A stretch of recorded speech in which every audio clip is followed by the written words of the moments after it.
Right, let's all.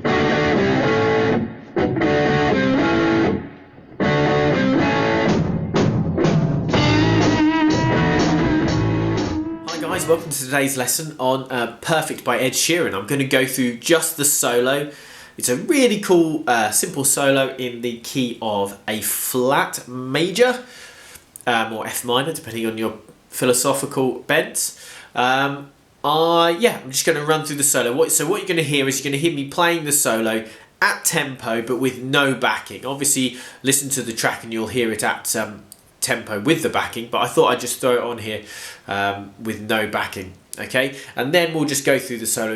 As I say, really a kind of simple solo, but it sounds really great and works really well. So that's what we're going to do. So the next thing you'll see will be me playing through the solo.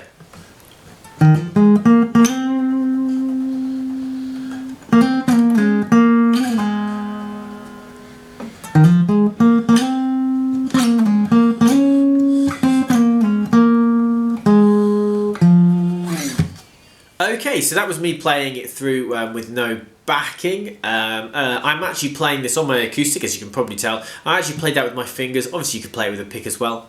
I quite like the softness with playing it with my fingers, so that's why I've done that. So, let's go through the track. As I said, we're in A flat major or F minor. It's kind of A flat major, what would be kind of position 2, really. That's the position we're in.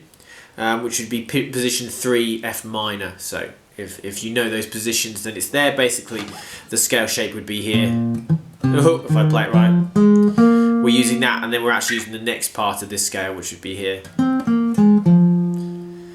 Okay, so those are the notes we basically got, and those are the two top bits of the scale. So position 2 and 3 of A flat major pentatonic. So let's go through it. Start 6th fret on the A string. I should just say, so this comes in at 3 minutes 12 into the track, and for those who know the rest of the track, it's played with a capo at the 1st fret. I'm doing this without a capo, so when I say 6th fret, I just mean 6th fret. So because this solo doesn't require any open notes, I don't need to use a capo at all. Okay, so it's just 6th fret, so it's not 6th fret and then add 1, it's just literally 6th fret. So hopefully you can see that's 6th fret there, because you can see 12 there. Okay, so let's actually get started now. So 6th fret on the A string, I'm going to then hammer on to 8th fret on the A string, then 6th fret on the D, then 8th fret on the D, then I'm going to play 8th fret and slide to 10. That's my first lick. Nice one. So lick number 2, about 3:15 in. I've literally made notes on this. That's how cool I am. So there's a very quick hammer on here from 8th fret to 10th fret on the D string. Then I'm going to re-pick that 10 and slide from 10 to 8, and then I pull off straight to 6. So I do that all with one pick, like that. There's those two together quickly, and then slowly it'll be. You could do those two separately if you find that easier. I think that's absolutely fine. End the lick by playing 8th fret, and I'm going to slide up to 10 and then back to 8 and then play 6. Like that. I do re-pick that 6. So it's a very fast slide, 8, 10, 8, and then back to that 6. So you can really hear that slide in the track as well. So let me play that one slowly for you as well. Yeah, I did that without picking that 6th note, that 6th fret there. So do that with a pick or not. I'd actually quite often do it without a pick, wouldn't I? I wasn't even thinking about it, but I am. But again, it's one of those things, you could definitely pick that, and it sounds absolutely fine. So that's lick number 2. I'll play it again. Like that. Okay, lick number 3 is very similar to the first bit to lick number 1, and then we slightly change it. So we start 6th fret to 8th fret on the A, 6th fret on the D, 8th fret on the D, and I'm going to slide from 8 to 10. So that's exactly the same. And then I'm going to slide back from 10 to 8, then back to 6, and then I'm going to slide from 8 to 11. So do that nice and slowly.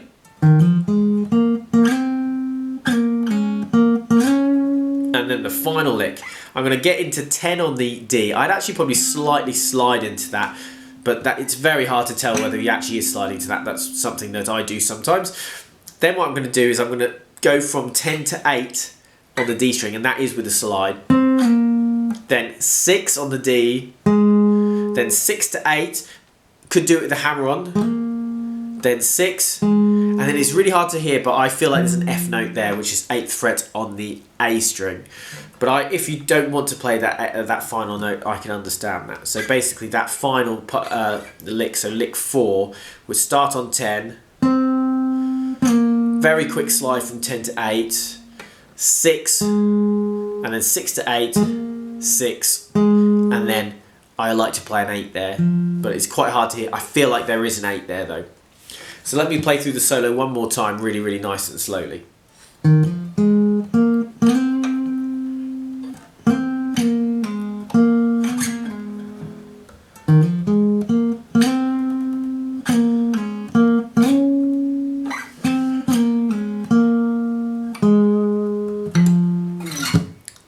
Okay, so that's basically the solo.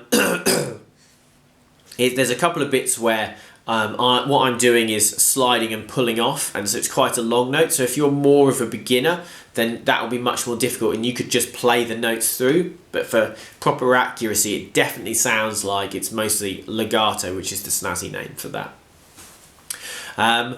So that's the solo. With the cover as well, so hopefully this will help you learn this song. It's a really cool solo. It's a very simple song to play. As long as you've got a capo, you can play along with the original track. Live versions actually does in just in G, but anyway, I digress massively as usual. So please like the video. If you liked the video, please comment on it. It really helps, and please subscribe to the channel. That also really helps. And I will see you guys again. Well, I can't talk. I will see you guys again soon for some more guitar stuff. I'll see you soon. Bye bye.